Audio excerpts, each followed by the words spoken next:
안녕하세요. 저는 이번에 대구에 합격한 합격생입니다. 저는 총 6번의 시험을 치렀고요.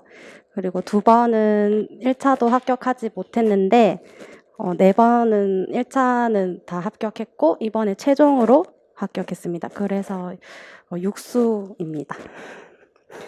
제가 1차에서 실패했던 원인을 생각해보면 일단 기출 분석을 하나도 하지 못했었고, 그리고 총론이나 법을 키워드로만 암기했지 통으로 암기를 한 번도 해본 적이 없었고, 그리고 어려운 과목이었던 응용행동 분석이라든지 의사소통 장애 같은 경우는 거의 다 버리고 들어갔었습니다. 그래서 당연히 합격을 할 수 없었고요.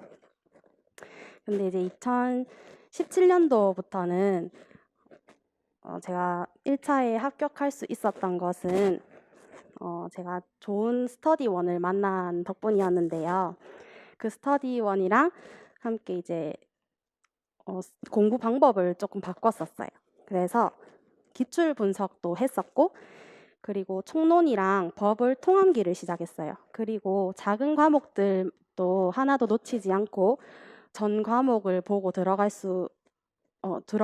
전 과목을 보고 들어가면서 1차는 항상 합격을 했었습니다. 그러면 제가 어떻게 공부했는지 하나씩 말씀드릴게요. 먼저 특학 같은 경우에는 제가 3월부터 6월, 7월, 8월까지는 서브노트를 만드는 데 주력을 했어요. 그래서 9월, 10월, 11월에는 그 서브노트만 계속해서 이렇게 돌리면서 암기할 수 있는 자료를 만드는 데 집중을 했었습니다. 그래서 3월부터 6월까지 이제 서진 선생님께서 이렇게 강론 강의를 해주셨는데, 그때 그 강론을 들으면서 그 선생님의 마인드맵에 따라서 그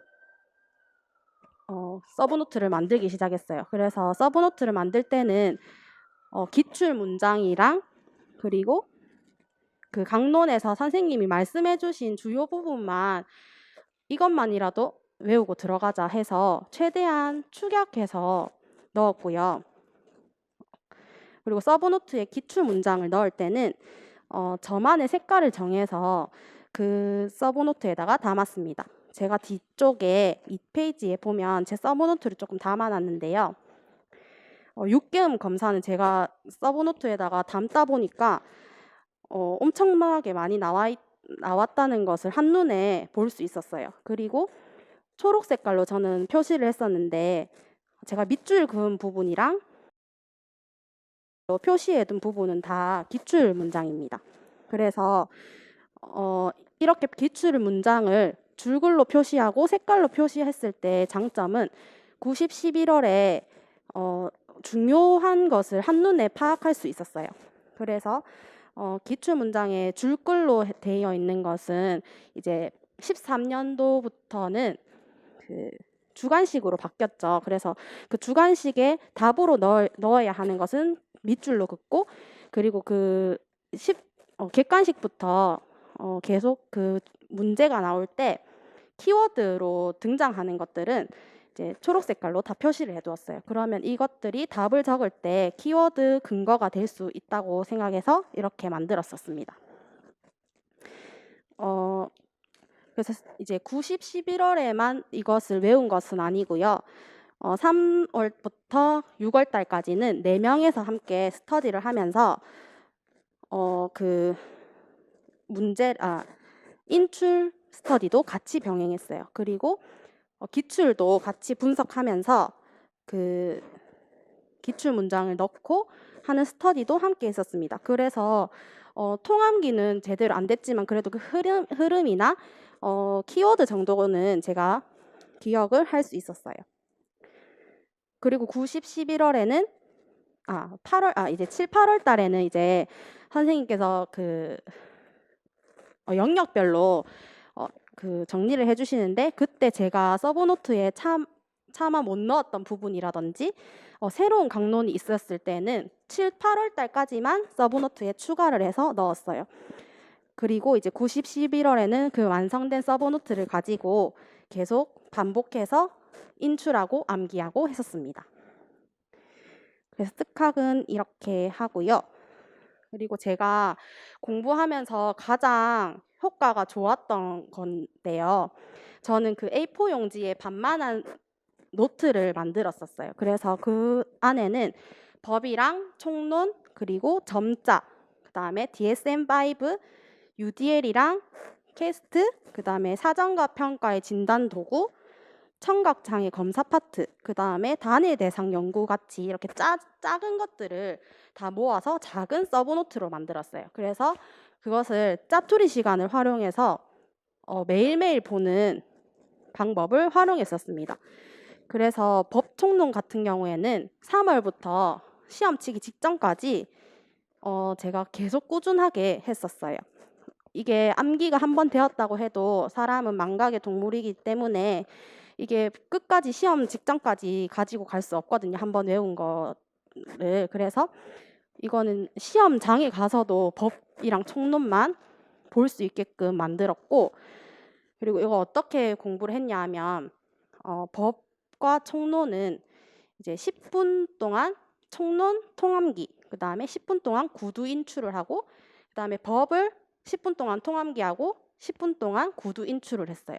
이렇게 하면 조금씩 양을 늘려가다 보면 나중에는 40분 동안 전체 영역을 한 번에 이렇게 훑을 수가 있었어요. 그래서 처음부터 너무 방대하다, 그리고 이걸 어떻게 외우지라고 겁부터 먹지 마시고 총론이랑 법은 꾸준하게 가지고 간다 생각하시고 조금씩 하시면 될 것 같아요.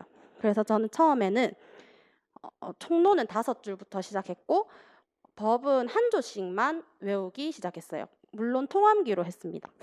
그래서 나중에는 이게 시험 직전에 가서는 이게 구두로 인출하다 보니까 청각적 기억력도 굉장히 중요하거든요. 저는 청각적 기억력이 되게 좋았었어요. 그래서 그 쓸 때도 그때 그 기억이 되살아나서 통으로 항상 다 적을 수 있었어요.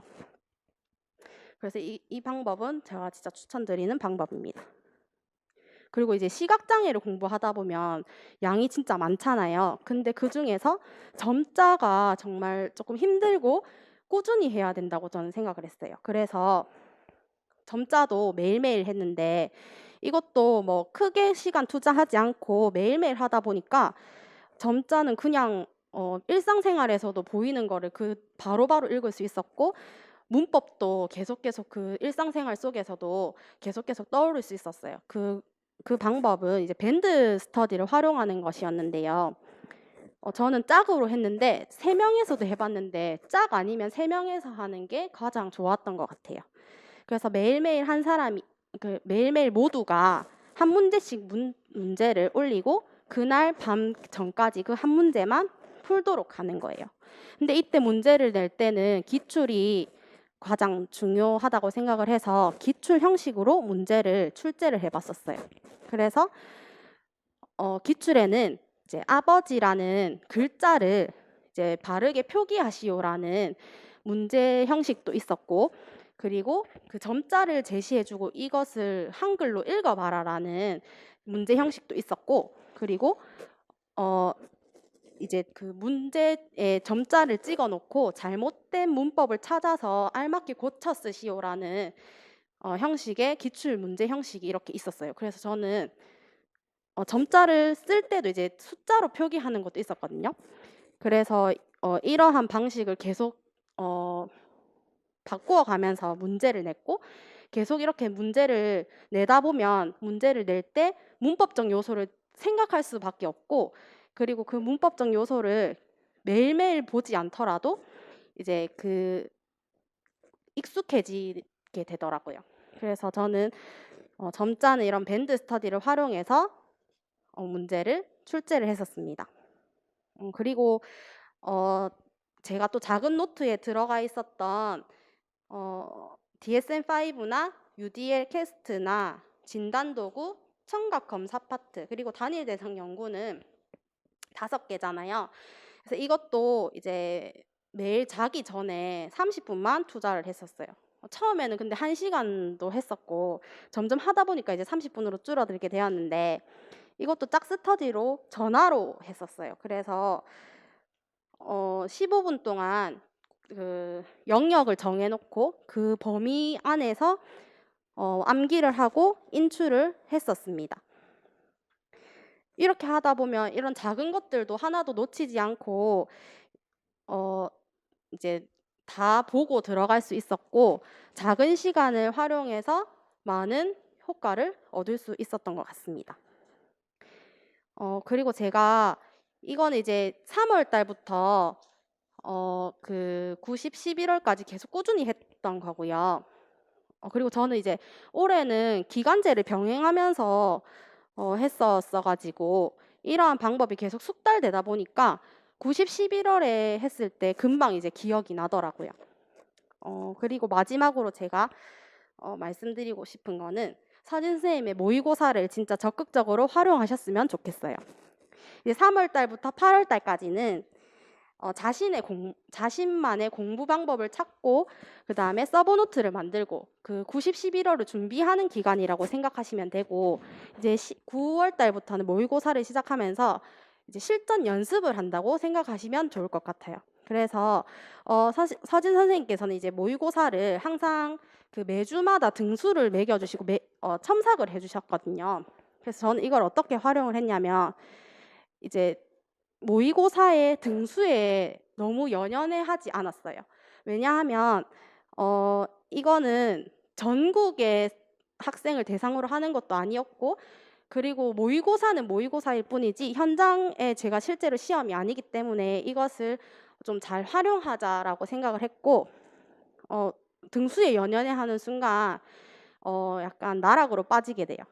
심리적으로 위축되고 그다음에 학습된 무기력도 빠지게 되고 그래서 저는 어떻게 활용을 했냐면 첫 번째로는 이제 첨삭을 해주시고 나면 그 다음 주에 모범 답안을 제공을 해주시거든요. 그러면 그 모범 답안에서 자신의 답안과 모범 답안은 어떻게 다른지 한번 확인해 보세요. 그러면 모범 답안에는 진짜 키워드만 투성이로 다 들어가 있고 제 답안에는 키워드는 없고 그냥 주저리 써놓기만 했더라고요.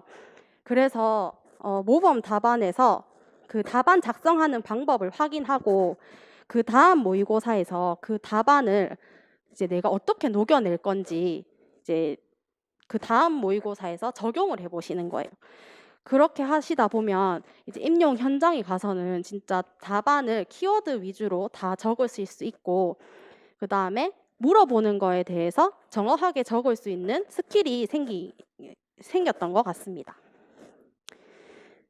그리고 이제 모의고사를 하고 이제 선생님이 해설을 해주시면 그때 틀린 부분이 있잖아요. 그러면 그때 내가 왜 틀렸는지 한번 확인을 해보시고 오답 노트를 만드시는 것을 추천드려요. 이제 암기를 하다 보면 항상 제가 아는 부분은 계속 알게 되고 모르는 부분이나 틀리는 부분이 계속 틀리게 되거든요. 저 같은 경우에는 뭐 앞부분의 개념 부분은 정말 달달달달 외웠었는데 뒷부분으로 가면 갈수록 모르고 그리고 항상 틀렸던 부분은 계속 틀리더라고요. 그래서 오답 노트를 활용하셔가지고 이것도 서브노트에다가 옮겨 적으시는 거예요. 그래서 저는 서브노트에 오답을 어떻게 체크했냐면 이것도 색깔을 다르게 해서 전 노란색으로 표시를 해줬어요. 그러면 틀리는 부분에서 진짜 계속 틀려요. 그러면 그것만 나중에 시험 치기 일주일 전이나 2주 전에 기출 문장 초록색이랑 오답 노트 노란색만 계속 훑다 보면 시간도 금방 이제 짧은 시간에 많은 양을 볼 수 있고 이미 외웠던 거는 그냥 눈으로만 훑고 지나가는 거예요. 그러면 시간을 효과적으로 사용하실 수 있을 거예요. 그래서 틀린 부분을 그날 틀렸다고 좌절하지 마시고 이거를 한 번 더 확인하고 암기할 수 있는 좋은 기회라고 삼으셨으면 좋겠어요. 그리고 마지막으로 이거는 정말 제가 초수 때 너무 뼈저리게 경험했던 건데요. 이제 새로운 강론이나 세부적인 내용에 너무 집중을 했었어요. 그때는 와 내가 왜 이것도 모르지라고 하면서 이제 이것만 정리해서 그럼 이것만 달달달달 외워야지라고 했는데 그거에 너무 집중하다 보니까 기본을 다 놓치게 되고 그리고 기출도 아예 못 보고 그냥 좀 세부적인 내용에만 집중을 했던 것 같아요. 그래서 이러한 부분을 서진쌤이 내시는 이유는 이제 임용 현장에 가서도 마찬가지겠지만 진짜 모르는 문제가 나올 수밖에 없거든요. 그러면 그때 빈칸으로 내시냐? 아니에요. 당연히 거기에 자기가 어떻게 해서든 답을 채워서 넣어야 되거든요. 그래서 이러한 것을 잘 활용할 수 있는 기회라고 생각하시면 좋을 것 같아요. 그래서 제가 알고 있는 모든 내용을 다 끌어다 모아서 그 새로운 강론이나 세부적인 내용에 모르는 문제가 나왔을 때 어떻게 해서든 답을 채워 넣으시는 연습을 하는 기회라고 생각하셨으면 좋겠어요. 근데 물론 이제 그 90, 11월에 내가 기본도 다 되어 있고 기출도 다 외웠다. 그러면 이제 새로운 강론도 추가해서 외우면 너무너무 좋겠죠. 그러면 이제 임용에서 무조건 고득점으로 합격하실 수 있을 텐데 근데 뭐니 뭐니 해도 기출이랑 기본이 가장 중요한 것 같습니다. 그리고 이제 모의고사에서 이제 또 확인하셔야 될 거는 내가 알고 있는데 틀렸나? 실수는 얼마나 했는지도 체크하시는 게 진짜 중요한 것 같아요. 임용에서도 실수를 진짜 많이 하거든요. 근데 실수를 줄이는 게 저는 합격의 비결이라고 생각을 해요. 그래서 제가 이때까지 1차를 합격을 하면서 꾸준히 1차 점수가 컷에서 많이 높아졌는데 올해 제가 컷에서 조금 높게 붙었는데 그 이유가 제가 조금 마음을 내려놓고 좀 편안하게 쳐서 그런지 그냥 그 실수가 되게 적었었어요. 그래서 합격을 할 수 있었던 것 같은데 그래서 모의고사 칠 때도 진짜 실전이라고 생각하시고 실수를 줄이는 연습을 해나가셨으면 좋겠습니다. 그래서 임용에서는 처음에 모의고사에서 10개를 실수했으면 임용에서는 하나만 실수하는 정도로 줄이는 기회라고 생각하셨으면 좋겠어요. 그리고 제가 밑에는 세 번째는 제가 매일매일 아까 작은 노트를 활용했던 계획표인데 이대로 하실 필요는 없고 그냥 저는 이렇게 했다는 것을 보여드리고 싶어서 계획표를 넣어봤었습니다. 이제 제가 마무리를 하자면 저는 이제 육수생으로 4년을 서진 선생님과 함께 했었는데요.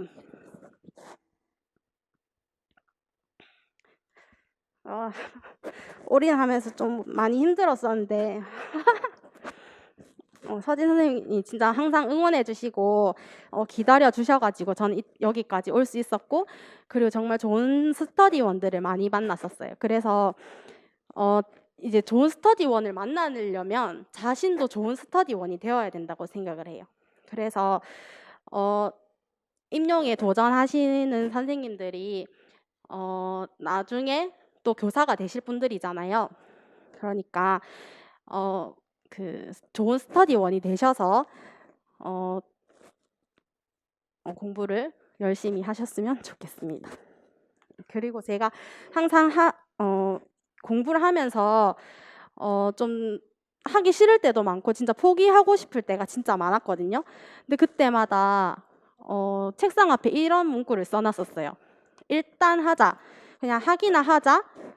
지금 그냥 하자. 그냥 하기만 하면은 된다라고 생각하고 이 문구를 진짜 써놓고 매일매일 쳐다보면서 진짜 하기 싫을 때마다 되새기면서 했고 그리고 그 그레이의 하기나 해라는 노래를 들으면서 공부를 좀 정신 차리고 했었던 것 같습니다.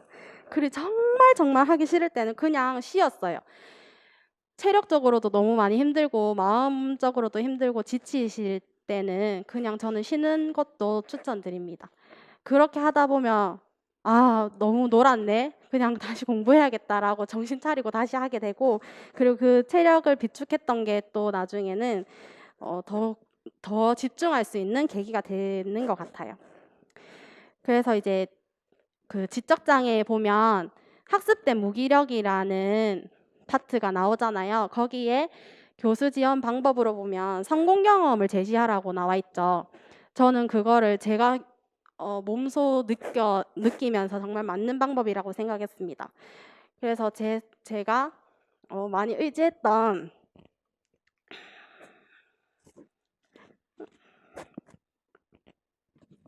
스터디원이 그 작은 계획을 짜서 그거를 완성해서 이 성취 경험으로 만들려고 했었거든요. 그래서 저는 그거를 이제 선생님들한테도 알려드리고 싶어요. 작은 성취 경험으로 큰 성공 경험으로 만드셔서 끝까지 최선을 다해서 합격하셨으면 좋겠습니다. 감사합니다.